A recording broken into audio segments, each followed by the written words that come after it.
우리 이 시간에 오신 여러분들 위해 하나님의 큰 은혜가 넘치기를 주님의 이름으로 축원합니다.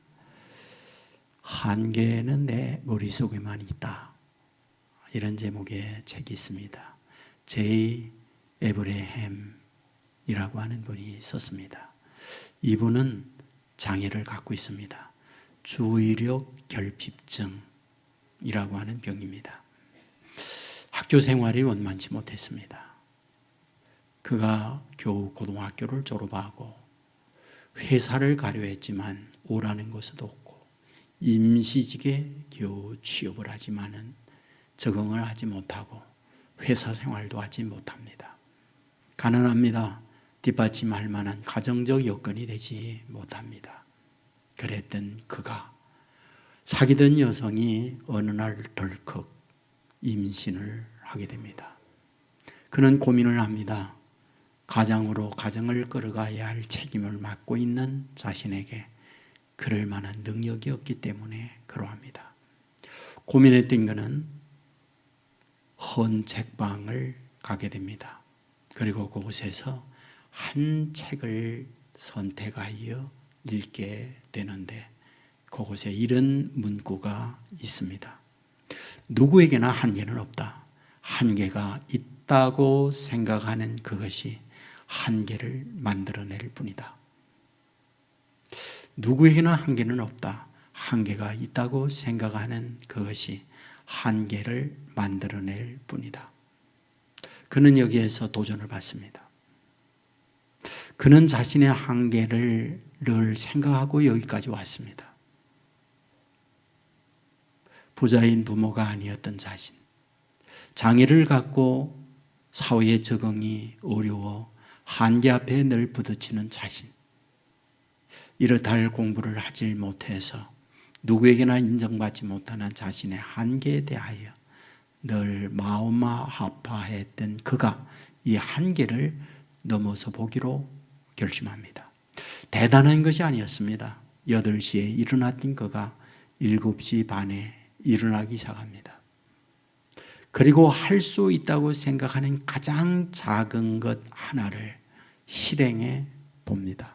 그러면서 그의 인생은 변화되게 되었고 그는 유명한 컨설턴트로 거듭나게 됩니다. 몇 해 전 포포스라고 하는 곳에서 세계적인 컨설턴트가 누구냐, 여기에 탑 5에 이 사람이 들어가게 됩니다. 그는 이렇게 얘기하죠. 내가 만일 한계가 있다고 생각했다면 오늘의 나는 여기 없을 거라고. 그리고 한 걸음 한 걸음 자기의 한계를 넘어서고자 노력을 했을 때 오늘 세계적인 컨설턴트가 되게 됐다고. IBM, GE, 베스킨 라빈스 이런 유수한 기업들의 기업 컨설턴트를 통하여 안 되던 기업이 잘 되고 약하던 기업이 강하여지고 엄청난 수입을 이루는 주인공으로 서게 됐죠. 이 일로 인하여 경제적 혜택, 천문학적 수입을 얻는 사람이 되어졌던 거죠. 여기서 우리에게 주는 메시지가 있죠. 사람의 생각, 어떤 마음의 생각을 갖느냐, 이것이 인생을 이렇게 바꾸고 있구나 하는 것을 보여주는 예죠. 오늘 본문은 우리에게 이 부분을 말씀해 주려고 한다라는 거예요. 여러분, 본문에 우리에게 도전적 동사가 반복되는 게 있어요. 어떤 동사가 반복되고 있을까? 정죄함이 없다. 너를 해방하여 씀이라.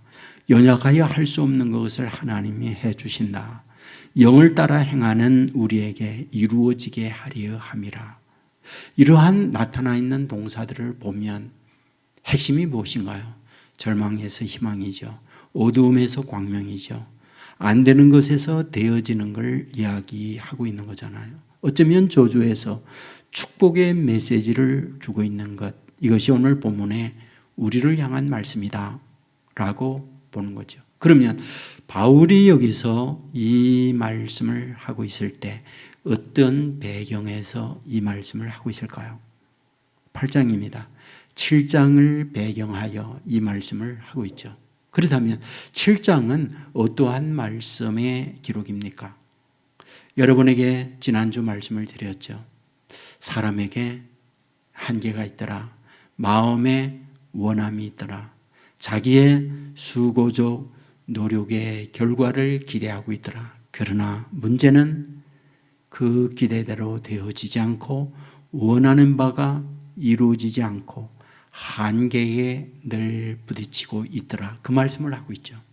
원하는 바 선은 있어요. 그러나 도리어 악을 행합니다. 말씀 안에서 말씀을 지키고자 하는 믿음의 생각을 갖고 있어요. 그러나 그런 것들이 산산이 부서져 내리는 것, 그것이 바울이 자신의 경험적 고백에서 하고 있던 거죠. 그런데 여기에서 쫀뽀예요. 오늘 본문으로 넘어오게 된 거죠.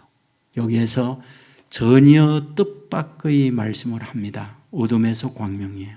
저주에서 축복이에요. 안 되는 데서 되는 것에 대한 고백을 하고 있는 것을 보게 됩니다. 여러분, 성경은 무엇일까요? 하나님의 말씀이죠. 하나님의 말씀인 성경을 무엇이라고 표현하느냐? 구약과 신약이라고 표현을 해요. 여기에 약, 테스터먼트입니다. 이것을 우리는 언약, 약속이라고 해요. 하나님께서 우리에게 말씀을 주실 때 주시는 말씀의 핵, 말씀의 중심, 그것은 무엇이냐? 하나님이 인간과 약속하다, 그 말이죠. 그러면 하나님이 인간에게 약속할 때 그 약속의 중심 무엇일까요? 메시아를 보낸다는 약속이었죠. 그 메시아를 보낸다는 최초의 약속의 말씀이 창세기 3장 15절에 나와 있죠. 내가 너로 여자와 원수가 되게 하고 내 원수도 여자의 후손과 원수가 되게 하리니 여자의 후손은 내 머리를 상하게 할 것이요 너는 그의 발꿈치를 상하게 할 것이니라. 무슨 말이죠? 범죄한 인간에게 메시아를 보내는데 그 메시아는 뱀의 머리를 진으로 상하게 한다. 그런데 그 뱀이 여자의 후손 메시아의 발꿈치를 문다 라고 되어 있는 거잖아요. 이것을 원시복음이라고 해요. 이것과 쌍을 이루고 있는 말씀이 창세기 3장 21절이죠. 여호와 하나님이 아담과 그의 아내를 위하여 가죽옷을 지어 입히시니라. 무슨 뜻이죠? 범죄하여 자신의 수치가 드러납니다. 그 수치를 남은 가지를 통하여 가렸어요. 해가 나면 말라버립니다. 그런데 하나님께서 친히 디자인하여 옷을 재단하고 지어 입히죠. 가죽옷이었죠. 이 말은 무슨 뜻인가요? 가죽을 가지고 있는 동물이 죽다, 그 말이죠. 그러니까 남자 여자의 부끄러움을 가리기 위하여 가죽을 가지고 있는 동물이 대신 죽어서 그 허물을 가려주다, 이 부분을 말씀하고 있는 거죠. 이것을 다르게 표현하면 예수 그리스도의 십자가의 죽으심으로 그 피가 우리의 허물을 가리우다, 이것을 예표하고 있는 말씀이 이 말씀인 거죠.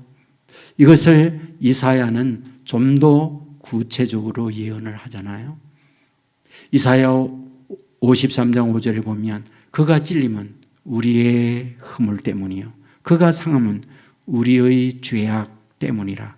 그가 징계를 받음으로 우리가 평화를 누리고 그가 채찍에 맞음으로 우리가 나음을 받았도다.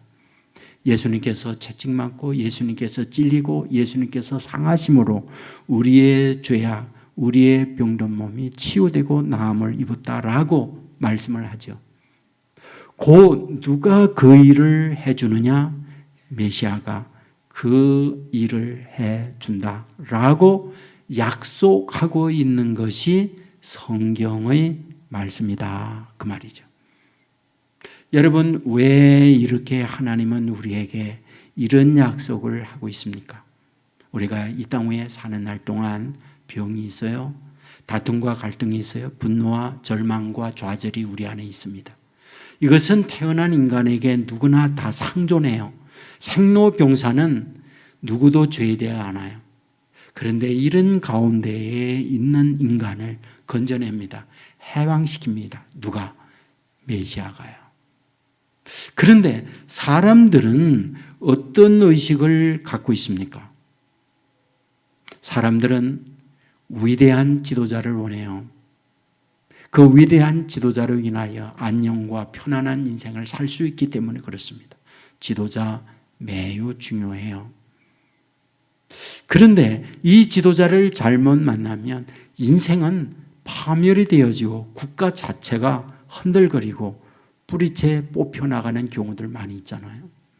김진명이라는 소설가가 무궁화 꽃이 피었습니다라는 소설을 썼어요. 많은 분이 읽었으리라고 생각하는데 이 휘소라고 하는 사람이 등장하죠. 원자 물리학자입니다. 원자탄을 생산할 수 있는 기술자죠. 그러나 그는 원인 모를 사망을 당하게 됩니다. 그리고 이것을 파헤쳐가는 한 기자가 있죠. 권순봄이라는 기자예요. 그가 일본의 취재체에 갔다가 경악할 환경을 보죠. 그것은 대한민국의 여인들이 일본 남자를 대상해서 몸을 파는 매춘하는 여인을 만난 거예요. 화났습니다. 36년 동안 일제 식민지 아래 정신대로 끌려나가고 정말 부끄러운 아픔의 인생을 가지고 있는 우리가 어찌하여 쪽바디를 향하여 몸파는 일을 하느냐. 매춘하는 여인들에게 욕을 퍼부대죠. 그러자 그 여인들이 성이 나서 권순봄에게 달려듭니다. 그래, 대한민국의 수컷들아, 너희들 잘났다. 그리 너희들이 우리들을 보호하고 우리들을 안녕하고 잘 지켰다면 우리가 이 꼴이 됐겠느냐. 우리가 여기까지 올 때는 피눈물 나는 고통이 있었어.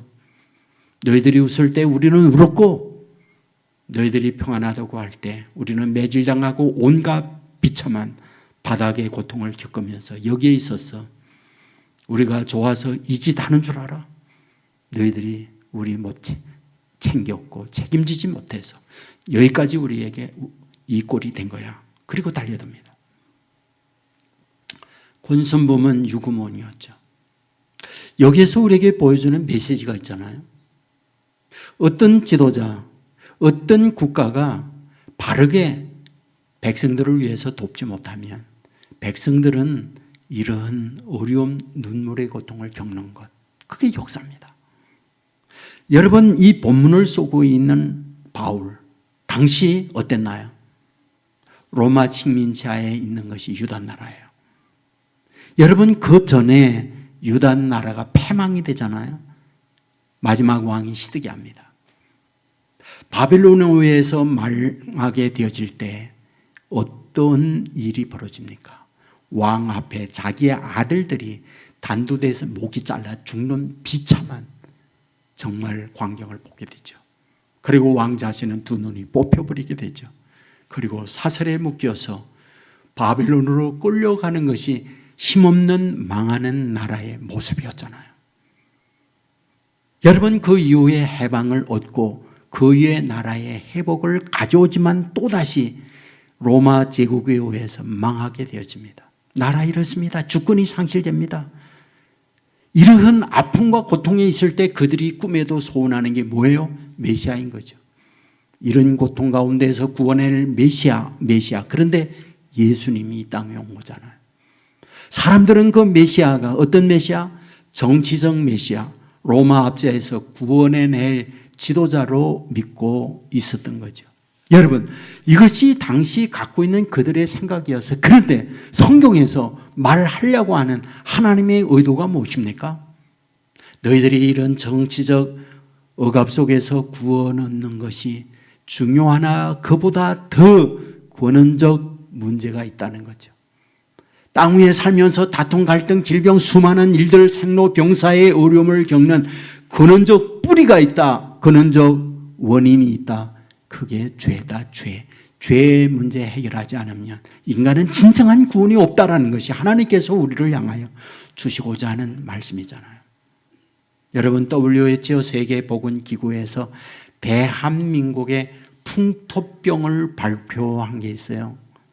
우리가 일반적으로 풍토병 그러면 아프리카 저 못 사는 나라에 여러 가지 어떤 병 이런 것들에 대한 생각을 갖고 있잖아요.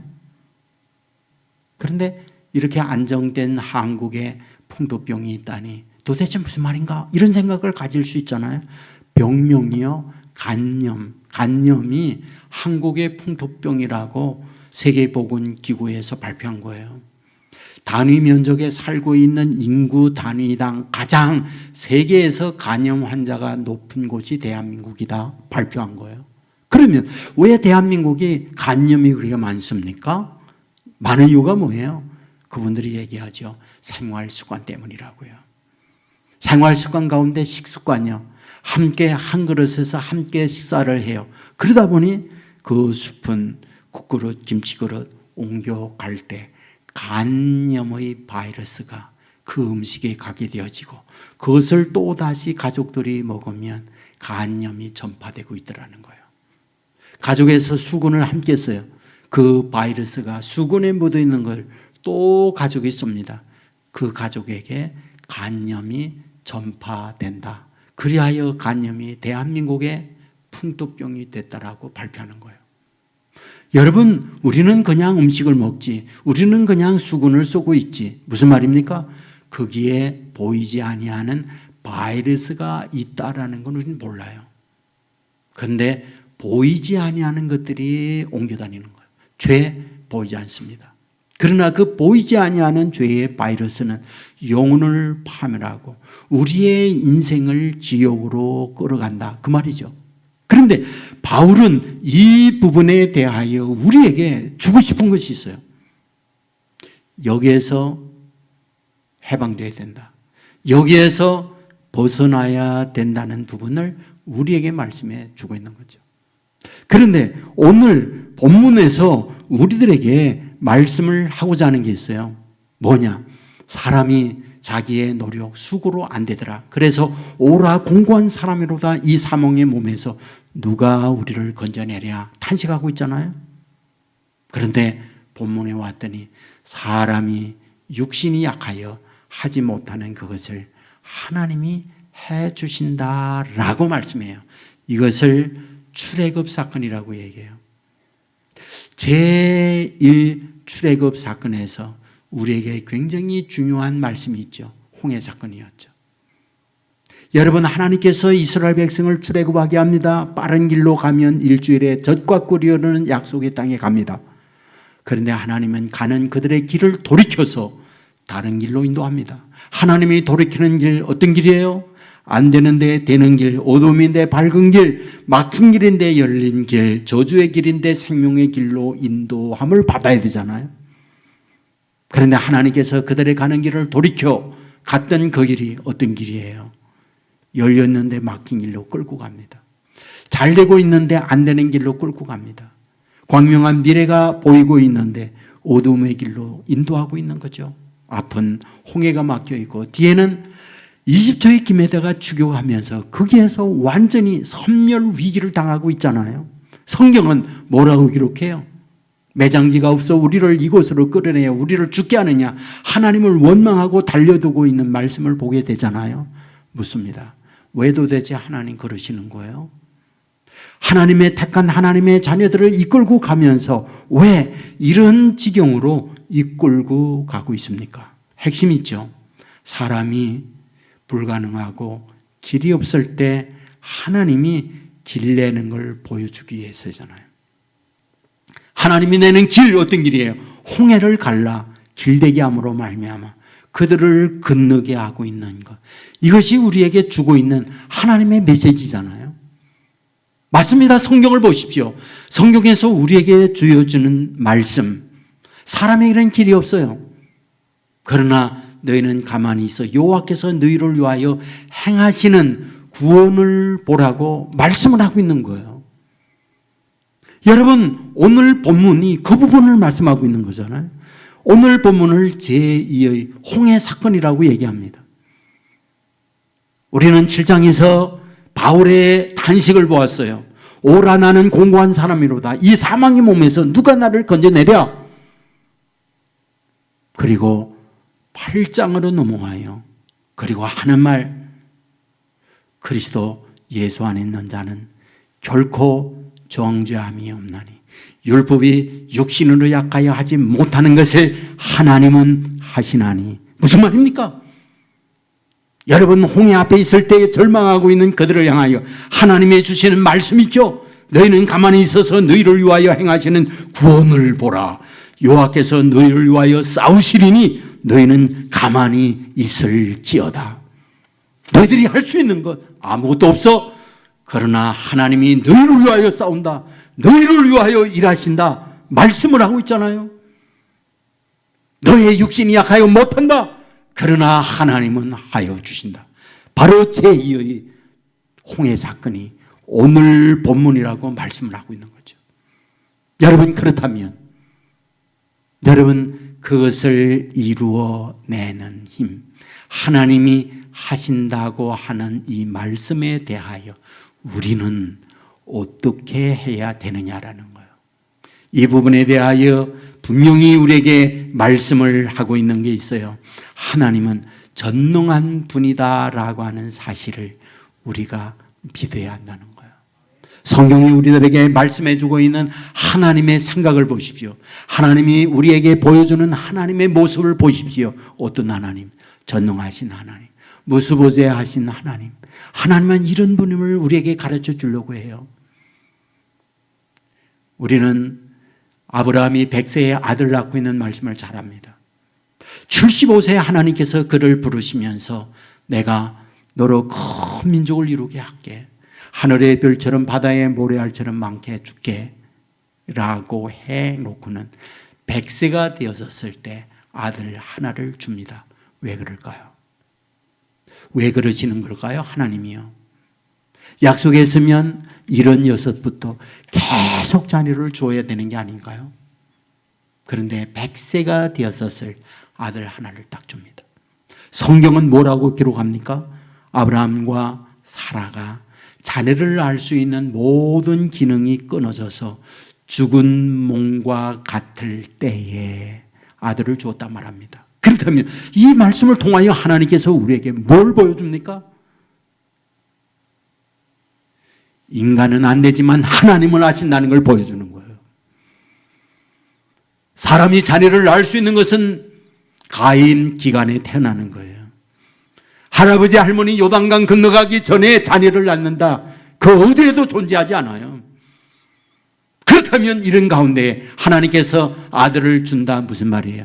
너희들은 할 수 없고 사람의 모든 방법으로 불가능하나 내가 하면 된다라는 것을 보여주는 말씀이잖아요. 여러분, 이 본문이 신약에 왔을 때에는 어디에서 이 말씀이 연결됩니까? 마가복음 5장에 보면 12년 혈루증으로 앓는 여인이 있습니다. 그는 혈루병이 왔을 때에 부자였는지라 좋은 명의를 찾아다녀요. 좋은 약을 조제받아 치료받아요.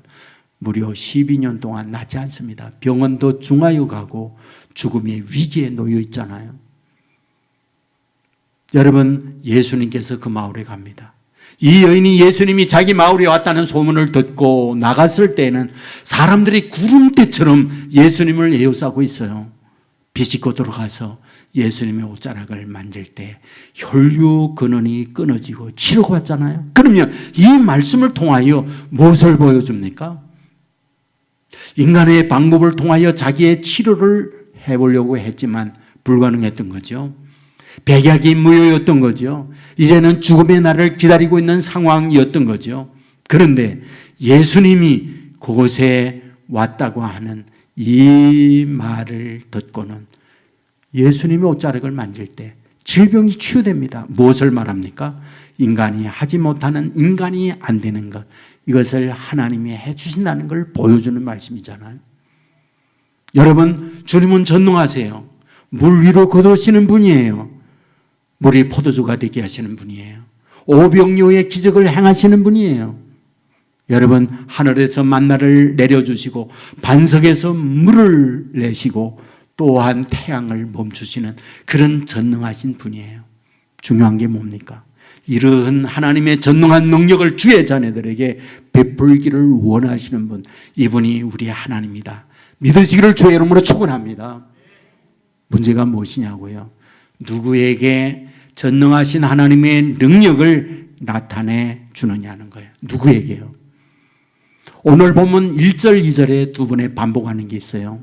그리스도 예수 안에 있는 자에게는, 그리스도 예수 안에 있는 자에게는 결코 정죄함이 없나니 사람이 할 수 없는 것을 하나님은 하시나니 라고 표현을 합니다. 그렇다면 그리스도 예수 안에 있다는 말이 무슨 말일까요? 무엇이 그리스도 예수 안에 있는 걸까요? 여러 가지 신학적 논제가 있을 수 있지만 쉽게 말하면 예수 믿는 사람을 그리스도 예수 안에 있는 사람이다 라고 표현을 하고 있는 거예요. 여러분, 우리가 말씀을 보잖아요. 로마서 3장 22절에 보면 예수 그리스도를 믿음으로 말미암아 모든 믿는 자에게 미치는 하나님의 의인이 차별이 없느니라 라는 말씀이 있어요. 이 말씀을 쉬운 번역에 보면 하나님께로부터 오는 의는 예수 그리스도를 믿는 믿음으로 통해옵니다. 이 의는 믿는 사람이라면 누구에게나 주어지는 것이며 사람에게 차별이 없습니다 라고 되어 있어요. 이 말씀을 잘 보세요. 언제 이 말씀을 하고 있나? 여러분, 3장 20절까지 바울이 말하는 게 있죠. 이방인의 죄, 유대인의 죄, 모든 인간의 죄를 얘기해요. 죄의 형벌, 멸망이라고 얘기해요. 그런데 이 멸망에서 구원을 얻는 길이 있다라고 하면서 뭘 얘기하느냐? 하나님의 의를 제시했다 그래요. 하나님의 구원 얻는 길인데 하나님의 의를 제시했다. 그런데 이 의를 믿는 사람은 누구나 다 구원을 얻는다고 하면서 이건 차별이 없다. 돈이 있든 없든 높든 낮든 젊든 나이가 많든 전혀 관계가 없이 믿으면 된다라고 말씀을 합니다. 그러면 여기서 말씀하고 있는 하나님의 의란 무엇일까요? 하나님이 제시하고 있는 의. 의라고 하는 말은 옳다 그런 말이죠. 하나님이 옳다라고 하는 것 이거다라고 말해줘요. 그러면 무엇이 하나님이 옳다라고 말하고 있느냐? 구원을 얻는 길은 율법의 행위에서 되는 게 아니다. 율법의 행위로 구원을 얻을 육체는 아무도 존재하지 않는다. 그건 불가능하다. 그런데 가능한 하나님의 옳은 방법, 하나님의 옳은 잣대를 하나 제시해 주었다. 그 예수 그리스도다. 그 예수 그리스도를 믿으면 그 믿는 그에게 구원을 얻는다고 하나님이 새롭게 그 기준을 제시해 주었다. 그게 바로 하나님의 의다라는 거예요.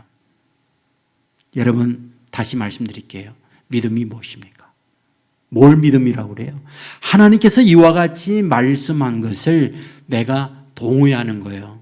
하나님께서 이렇게 말씀한 것을 내가 받아들이는 거예요.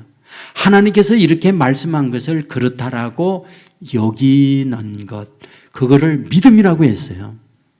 그런데 그 믿음을 가질 때 뭐다?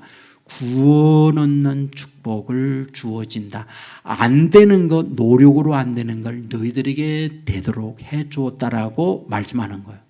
그러므로 이 자리에 함께하고 있는 저와 여러분, 이 믿음을 소유함으로 말미암아 믿는 자에게 주어지는 구원의 은혜, 내 스스로가 안 되어지는 구원의 축복을 믿는 것으로 말미암아 주어진다. 약속한 이 사실 믿으시기를 주의 이름으로 축원합니다. 묻습니다. 믿음이 어디에 있습니까? 믿음은 마음에 있어요. 믿음은 눈으로 보이잖아요. 그래서 성경은 뭐라고 말합니까? 믿음은 마음에 있는 것이고 하나님은 중심을 본다고 할 때 저와 여러분 마음에 있는 그 믿음을 하나님이 보신다는 거예요. 성경은 말하고 있어요. 나더러 주여 주여 하는 자마다 구원 얻는 것이 아니다. 아버지의 뜻대로 행하는 자에 구원 얻는다. 여기서 주여 주여 외적으로 믿는 자의 모습을 가지고 있으나 그 중심의 믿음이 하나님이 보시는 기준인데 하나님이 보시는 그 기준에 믿음이 없다면 구원 없다. 그 말씀을 하고 있는 거잖아요. 하나 우리의 마음에 중심을 보시는 하나님 앞에 믿음을 보여드린다면 그 믿음 때문에 구원이 있다라는 걸 말씀하고 있어요. 놀라운 사실이 있습니다. 뭐냐?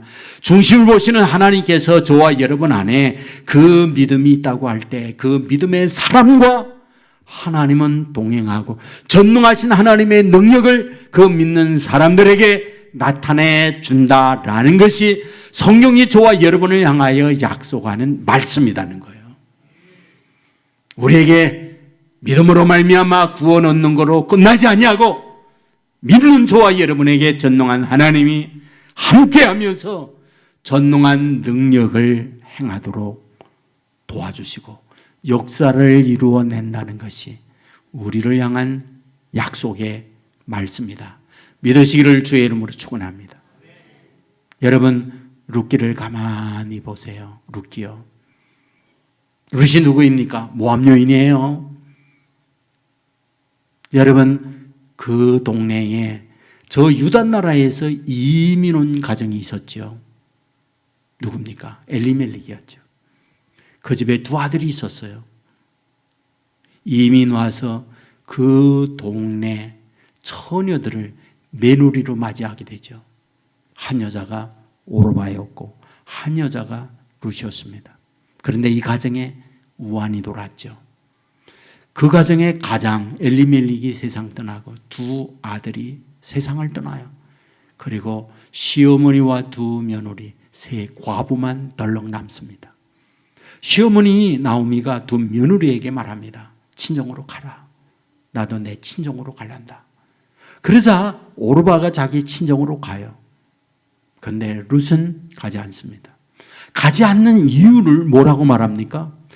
어머님의 하나님이 내 하나님입니다. 어머님 믿는 그 믿음 나도 믿고 어머니 가는 곳에 나 따라가겠습니다. 그렇게 얘기한 거예요. 여러분 시어머니 나오미는 이 룻을 데리고 자기의 친정 나라 유다 베들레헴 고향으로 오게 됩니다. 그곳에 생존 자체가 불가능하죠. 농사합니까? 농사할 터가 없죠. 두 여인이 생존 자체가 어려우니까 며느리가 국을 해야 합니다. 국을 방법이 남들이 추수하고 나가면 떨어진 이삭 죽게 하는 걸로 생존을 이어가게 되잖아요. 그런데 그가 발걸음을 옮겨서 이삭 죽기 위하여 간 밭이 어디? 보아스네 밭이었어요. 긴간에 이간에 박간에 수없이 많은 밭들이 있는데 그가 우연히 발걸음을 옮겨 간 곳이 보아스네 밭이었다라고 기록해요. 보아스가 누굽니까? 가장 유력한 사람이었다라고 해요. 그런데 그는 유력하고 집에 일꾼들이 많기 때문에 농사 자기가 하지 않습니다. 그런데 그날 보아스가 집에 있다가 자기 밭에 가고 싶은 거예요. 그날이 어떤 날? 룻이 이삭 죽기 위하여 우연히 발걸음을 옮겨 보아스네 밭에 이삭 죽게 하는 그날, 그 시간에 보아스가 발걸음을 옮겨 간 거예요. 무엇을 뜻합니까? 우연인 것 같은데 우연이 아니라 하나님이 배후에 섭리하고 역사하고 있더라고 말이죠. 여러분 룻은 보아스와 만나요. 사랑의 불꽃이 튀어요. 그리고 결혼하죠. 자녀를 낳아요. 오벳입니다. 오벳이 아들을 낳아요. 이새입니다. 이새가 아들을 낳아요. 다윗입니다. 다윗의 아버지가 이새예요. 다윗의 할아버지가 오벳이에요. 다윗의 정조 할아버지가 누구예요? 바로 보아스였던 거죠. 여기서 우리에게 뭘 보여줍니까? 우리가 일반적으로 하는 것 같은데 믿음을 가지고 있는 그 사람과 전능하신 하나님께서 배후에 역사하고 일한다는 것을 보여주고 있는 말씀이잖아요. 여러분 우리가 하나님의 말씀을 가만히 보세요. 하나님께서 어떻게 역사하고 일하시고 계시는가. 배후에 섭리하시는 하나님이요. 여러분, 모세가 세상에 태어났을 때에 버립니다. 어디요? 나일강이에요. 여러분, 때마침 집에 공주가 왕궁에 있다가 땀나고 이날따라 나일강에 목욕하고 싶은 생각이 드는 거예요. 여러분, 우연히 발걸음을 옮겨 나일강에 목욕하러 오는 것 같았지만은 하나님의 사람, 믿음의 사람, 이 모세를 갈대 상자에 나일강에 버렸을 그 시간에 오게 되는 거 아니에요? 둥둥 나일강에 떠내려가는 갈대 상자를 가져오라고 해요. 여러분이 뭐예요? 히브리 남자아이입니다. 히브리 남자아이 어떻게 해야 돼요? 아버지의 정책이죠. 남자아이는 모두 살해하라고 명령 내리고 있는 그 정책이에요. 그러므로 아버지의 정책 따라 딸은 정책을 따라야 합니다. 그런데 이게 웬일입니까? 아이를 보는 순간 모성애가 북돋아오르는 거예요. 그리고 그 아이를 아들로 입양하여 왕궁으로 데려가잖아요. 우연입니까? 아니죠. 하나님의 사람, 믿음의 사람을 위하여 하나님께서 어떻게 배후에 역사하고 일하시는가를 보여주는 말씀이잖아요. 저는 믿습니다. 오늘 저와 여러분이 그리스도 예수 안에 있다면, 믿음의 사람이라면 그 믿음의 사람 주의 마음 안에 저와 여러분이 들어가 있다는 것. 그리고 주의 마음 안에 들어가 있는 저와 여러분을 위하여 하나님은 일하세요. 그냥 움직이는 것 같은데 배후에 주의 자녀들을 위하여 전능한 능력으로 역사하여 안 되는 것 되게 하는 그런 축복을 믿음의 사람들에게 주어진다. 믿으시기를 주의 이름으로 축원합니다. 잭 캠빌드라고 하는 분이 있어요. 이분이 선책 가운데 가장 절망적일 때 가장 큰 희망이 온다. 가장 절망적일 때 가장 큰 희망이 온다. 이런 제목의 책이 있습니다. 여기에 2명의 의사가 나와요. 이 의사들은 암 전문의입니다. 그리하여 암 치료하는 데에 권위를 갖고 소문난 분들인데 문제가 있어요.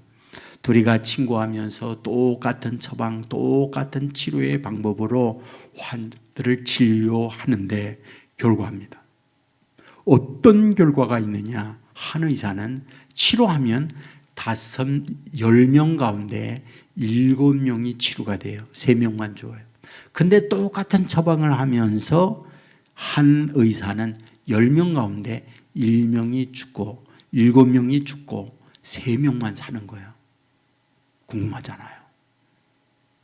그리하여 친구인 이 의사가 7명씩 살아나는 그 의사에게 물어본 거예요. 자네는 어떻게 처방하길래 7명씩이나 살아나나? 나는 자네와 똑같은 치료 방법으로 치료하고 있지만은 내 환자들은 7명씩이나 죽고 있어. 이유가 뭔가? 라고 했더니 그 친구 의사에게 7명씩 환자가 죽는 그 의사에게 말을 해요. 나하고 자네하고 똑같이 공부하고 똑같이 치료하지 않나? 그런데 단 하나가 다른 것 같아. 나는 환자들에게 희망의 약을 첨가하고 있거든. 나는 약을 조제해서 환자들에게 주면서 이 약은 효과가 있어요. 암세포가 줄어들어요. 그리고 건강을 회복해요. 라고 하는 희망의 약을 처방해서 환자들에게 준다네. 그런데 환자들은 그 약과 희망의 약을 복용을 하면서 이렇게 건강을 회복하고 있구나 하는 것을 나는 임상을 통해서 경험하게 되네. 그 얘기를 하는 거예요. 무슨 뜻입니까? 사람에게 어떤 희망의 마음을 갖는다는 것이 이런 치료의 효과를 얻고 있다고 하는 과학적 증명의 말이기도 하잖아요. 여러분, 성경이 하나님께서 우리에게 주고자 하는 하나님의 핵심적 메시지가 뭡니까? 하나님의 말씀을 통하여 우리에게 계시해요. 그러면 하나님이 저와 여러분에게 하나님이 나타내주는 하나님 어떤 분이에요? 비록 치셨으나 싸매어 주실 것이며, 하나님이 우리를 향한 하나님의 마음은 재앙이 아니라 희망이요. 이런 말씀들로 가득 차 있잖아요. 오늘 본문이 뭐예요? 7장에서 절망을 얘기해요. 원하는 바 선은 행하지 아니하고 도리어 악을 행하고 있도다. 오라 공고한 사람이도다. 이 사망의 몸에서 누가 나를 건져내랴 탄식합니다. 그런데 8장으로 넘어오면서 그리스도 예수 안에 있는 자 정죄함이 없다. 그리스도 예수 안에 있는 자 육신이 약하여 하지 못하는 그것을 하나님이 해주신다. 불가능한 일을 전능한 하나님이 해주신다 약속하고 있잖아요. 문제는 뭡니까? 이 사실 믿는 사람에게 그 역사를 이루어진다라는 게 성경이에요. 이 자리에 앉고 있는 저와 여러분, 이 믿음을 소유하여 그 전능한 하나님의 축복을 누리는 저와 여러분 되기를 주의 이름으로 축원합니다. 이 믿음을 가질 때 우리에게 말씀해요. 내 믿음대로 될지어다. 여러분, 이 믿음을 소유함으로 말미암아 정말 그 믿음을 가지고 있는 우리 중심을 보시는 하나님께서 우리와 역사해서 우리의 삶의 모든 배후에 있는 걸 섭리하시고 안 되는 것 되게 하고 불가능을 가능케 하고 막힌 길을 여시고 캄캄한 마음의 광명으로 인도함을 받는 복된 저와 여러분의 삶이 되기를 주의 이름으로 축원합니다. 우리 모두 자리에서 일어나겠습니다.